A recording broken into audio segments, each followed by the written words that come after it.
Courage to be disliked, How to Free Yourself, Change Your Life and Achieve Real Happiness. By Ichiro Kishimi and Fumitake Koga, author. Summary. The Courage to be Disliked is a Japanese analysis of the work of 19th-century psychologist Alfred Adler, who established that happiness lies in the hands of each human individual and does not depend on past traumas.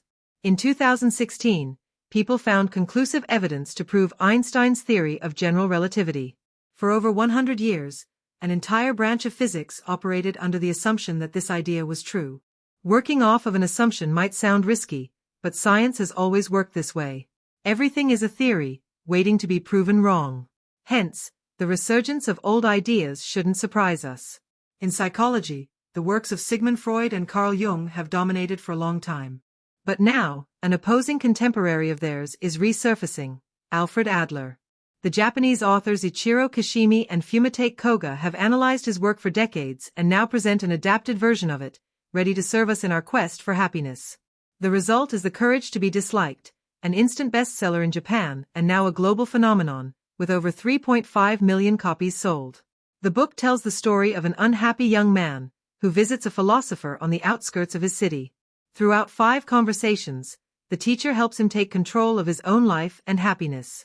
Here are 3 lessons this book teaches. It's dangerous to believe that your past determines your future. If you focus on what's wrong with you, you might be looking for reasons to hate yourself on purpose. Most of what we think of as competition is just made up and hurting our happiness. Let's see how Adler's ideas can help us live true to ourselves and become happier. Lesson 1. Your past does not determine your future. The key word in Freudian psychology is trauma.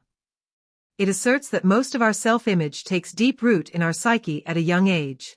Therefore, bad experiences then will lead to much trouble later. As a result, Freud assumed most of our adult lives is spent trying to fight, unravel, and overcome our limiting beliefs from the past. According to Adler, this isn't true. While he agreed that we form a style of life early on, whether that's being an optimist or a pessimist, for example, he didn't believe this was a fixed point of our character. Adler defended the idea that we can change who we are in any given moment.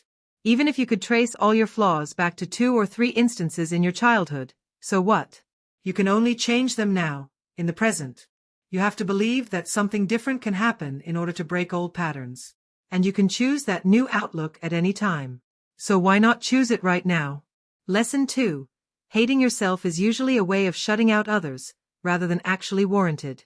One of the author's students once admitted that he disliked himself because he was too aware of his own flaws. Adler categorized such flaws into 2 categories: objective and subjective inferiorities. Objective ones are those we can measure and confirm, like being shorter than someone else or having less money. In contrast, we fabricate subjective inferiorities.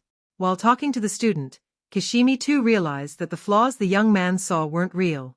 In essence, he made up reasons to hate himself in order to seek isolation from others and, thus, avoid getting hurt.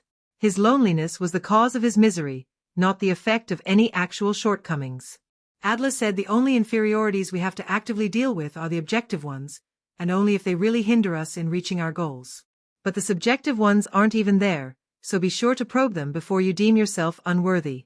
One wonderful antidote to this problem is, as author Kamal Ravikant puts it, to love yourself like your life depends on it. Lesson 3. A competitive mindset destroys your mental health. In one of my most popular posts, I wrote, Mark Twain remarked that, comparison is the death of joy. But, and this is worse, it's also the birth of misery.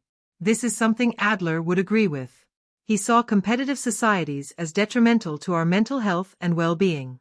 Today, this is a prominent topic in debates around Western versus Eastern culture. Countries like Japan and China also have competition, but are, overall, more focused on cooperation, whereas nations like the US and Germany really focus on individual winner types.